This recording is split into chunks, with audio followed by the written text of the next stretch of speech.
wabarakatuh. Alhamdulillah kita bersyukur kepada Allah pada hari ini dalam keadaan sehat, dalam suasana yang cerah. Bisa saya ini Pak Jumaat dan Bu Sugiyarti sebagai pengawas SD di Kecamatan Cileragung, juga bersama Ibu Kepala SDN 1 Berejo, Bu Madaliatin SPD. Alhamdulillah ini bisa bertemu dalam keadaan sehat, dalam suasana yang cerah ini. Pada saat ini sesuai dengan tupoksi saya dengan sebagai pengawas untuk mengadakan monitoring, evaluasi, dan pembinaan. Sesuai dengan topik saya itu tadi, sesuai dengan tupoksi pengawas untuk mengadakan monitoring, evaluasi dan pembinaan, tidak seperti biasanya. Biasanya kunjungan ke sekolah kita biasa ya Bu ya, manual, biasa begitu saja, melihat lingkungan sekolah sekitar seperti ini.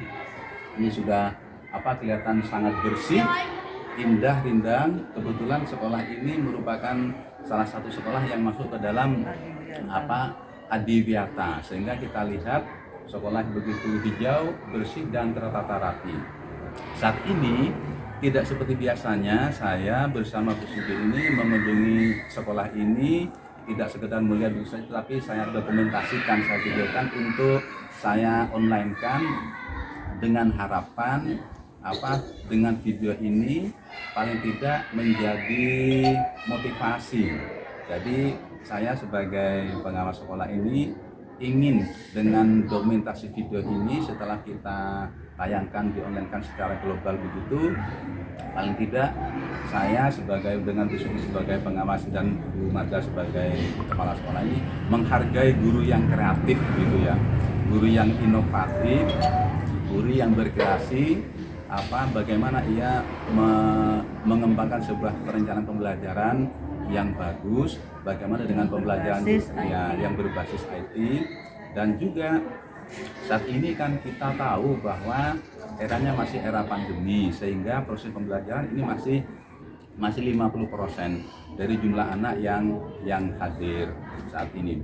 Dan karena situasinya masih pandemi, maka semua warga pendidikan di dalam hal ini ya, kepala sekolah, guru, termasuk anak-anak, ini berjalan proses pelajaran dengan protokol kesehatan. Salah satunya dengan memakai masker ini. Kebetulan saya sedang berbicara ini sehingga biar tidak sesak saya buka sebentar ini. Dan saat ini habis ini saya mengambil sampel salah satu kelas yang insya Allah disepakati oleh kepala sekolah dan teman-teman untuk diambil salah satu guru yang dipandang mewakili yang lain, dengan harapan dari salah satu sampel ini nanti diharapkan apa yang sudah kami dapatkan yang bisa direkam lewat tayangan video, yang lain bisa melihat bagaimana proses pembelajaran dan lingkungan pembelajaran ada di kelas itu, nanti bisa dilihat dan menjadi motivasi bagi yang lain untuk action yang sama, mengembangkan inovasi yang sama, model pembelajaran yang inovatif yang saat ini sudah mulai digalakkan oleh pemerintah, oleh dalam hal ini Kemendikbud, bagaimana mengembangkan proses pembelajaran berbasis IT. Dan rupa-rupanya hasil koordinasi saya dengan guru yang akan kita kunjungi hari ini, guru ini sudah mulai kreatif mengembangkan proses pembelajaran berbasis IT. Oleh karena itu kita coba sekarang kita melihat ke sana ya, bagaimana proses pembelajarannya. Insya Allah sudah dimulai. Mari kita ke sana bersama-sama. Saya bersama ini Ibu pengawas ini, Bu Sugiyarti, dan Ibu Kepala Sekolah Bu Madaliatin. Oke, monggo kita ke sana ke kelas langsung ke proses pembelajaran. Ayo dulu. Kebetulan di kelas berapa ini Bu? 5. Di kelas 5 yang saat ini kita kunjungi, di kelas 5 SDN 1 Berejo. Monggo kita masuk langsung ya. Kita lihat actionnya. Assalamualaikum warahmatullahi wabarakatuh. Religius, nasionalis, mandiri, gotong royong, integritas, salam, tegas, berkarakter, menyenangkan, luar biasa,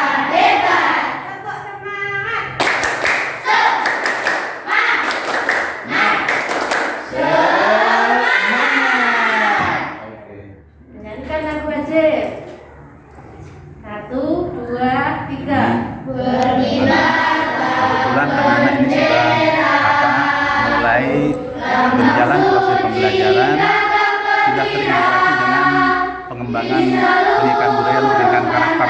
Dan hari ini saat ini sedang menyanyikan salah satu lagu kebangsaan, yaitu lagu Berkibarlah Benderaku. Oke, anak-anak begitu semangat lagu nasional Berkibarlah Benderaku. Alhamdulillah mereka melaksanakan pembelajaran sudah berbasis protokol kesehatan, sudah menggunakan masker semuanya. Kita ikuti proses pembelajaran sejenak. Hai. Halo. Hai. Bagaimana kabarnya anak-anak hari ini? Baik. Alhamdulillah, semoga keluarga kalian juga baik. Nah, anak-anak, kalian tahu salah satu ciri makhluk hidup apa? Bernafas. Kalau kita bernafas, waktu kita bernafas, apa yang kita hirup? Oksigen. Kita mengeluarkan karbon dioksida. Oksigen itu dihasilkan oleh siapa? Tumbuhan.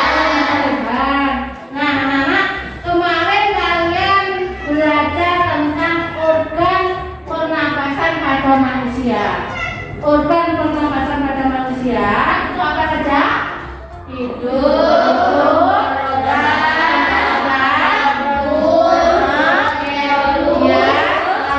paru-paru.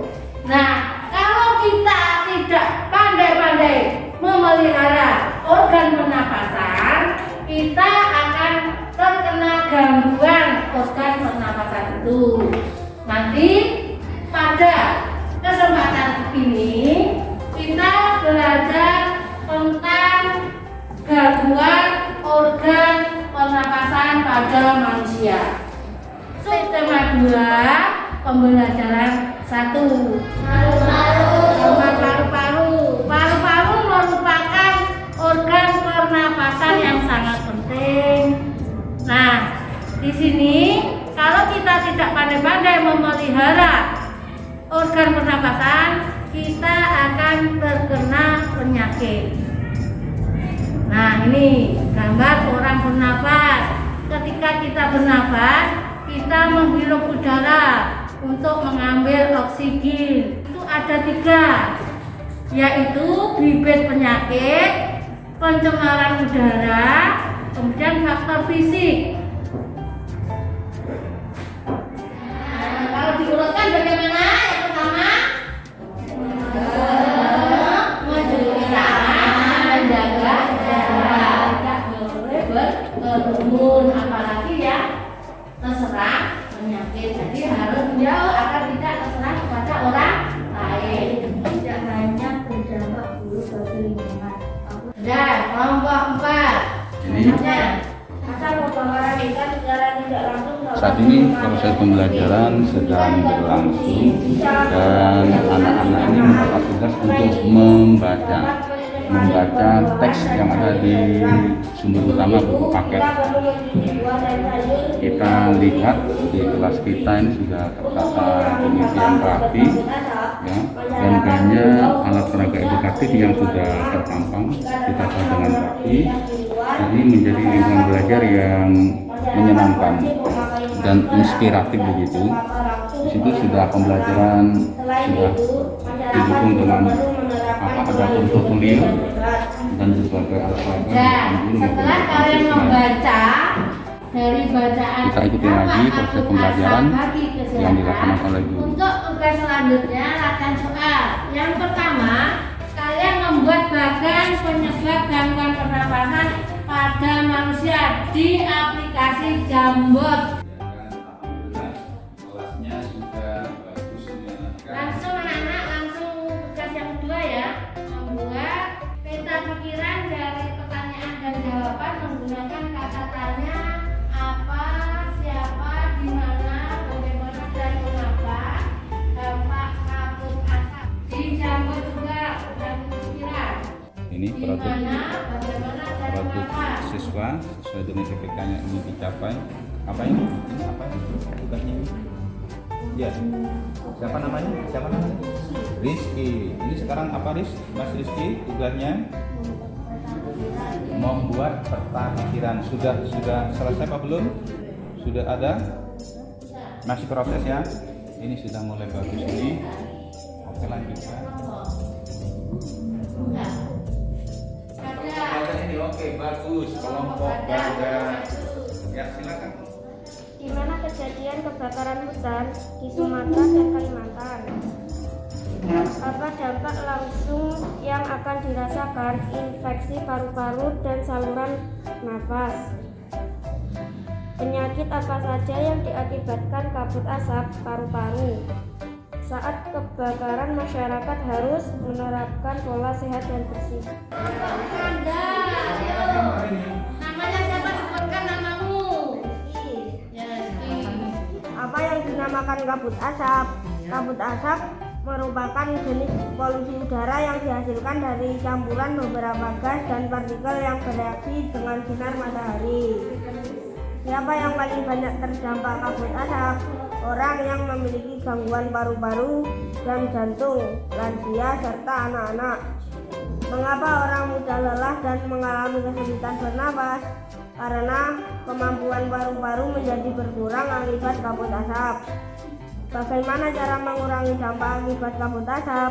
Tidak sering keluar rumah, memakai masker, dan menerapkan pola hidup bersih dan sehat. Di mana dampak kabut asap yang kondisinya mengkhawatirkan? Di wilayah Sumatera dan Kalimantan. Ini saat ini pembelajarannya sebenarnya join akuisisi ya, game permainan pembelajaran dengan game.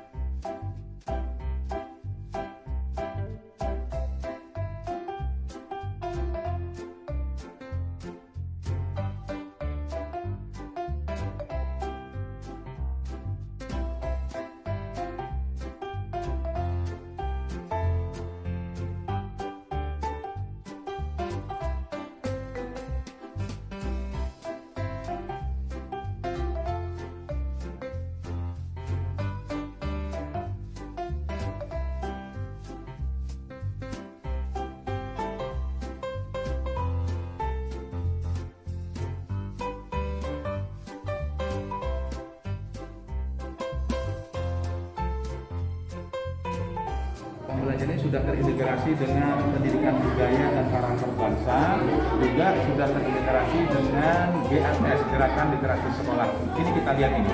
Kita lihat di kelas ini sudah ada sudut baca juga.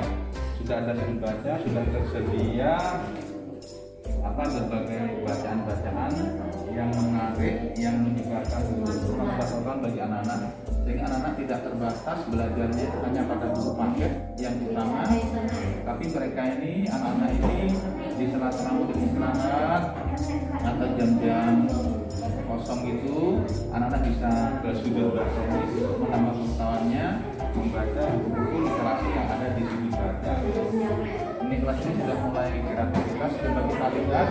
Ini di anak-anak sudah dibentuk untuk pengembangan cooperative learning. Untuk pengembangan cooperative learning, anak-anak ini sudah dibuat kelompok-kelompok belajar begitu. Ini kebetulan ini ada kelompok panda. Berarti di kelas ini mengembangkan kelompok belajar menggunakan binatang-binatang langka ini. Kemudian ini ada kelompok singa ini ya. Setiap kelompok kita lihat ada 4 siswa ini. Yang di sini ini kelompok badak. Ini kelompok badak ini. Jadi menarik ini. Kemudian satu lagi kelompok zebra. Ya. Nama-nama kelompok ini tidak sekedar nama kelompok untuk membedakan kelompok, tetapi nama yang sekaligus ada objek gambarnya, sehingga bagi anak menjadi informasi, menjadi sumber belajar juga, tidak sekedar nama kelompok. Ini menjadi hal yang menarik karena ini menjadi bagian dari sumber belajar juga. Kita tahu tidak semua anak memahami semua binatang-binatang langka. Dengan nama kelompok belajar yang disertai dengan gambar seperti ini akan melengkapi dari AKI. Kita lihat juga ini ada portofolio ya. Portofolio ini adalah semua hasil karya siswa, hasilnya diletakkan di sini di masing-masing anak kan sudah punya. Anak-anak semuanya punya portofolio ya? Punya ya? Ya. Yang sudah kamu miliki portofolionya di satu map kamu ada apa ini? Ada gambar? Ada gambar. Kemudian ada apa lagi? Cerita, puisi, pantun. Ada apa? Iya ada. Apa lagi yang apa lagi di portofolio kamu? Oh iya, matematika. Semua mata pelajaran ada ya. Ada tugasnya. Kemudian diletakkan di portofolio masing-masing. Anak ya. Portofolio ini juga menjadi salah satu sumber untuk penilaian bagi kamu ya. Integrasikan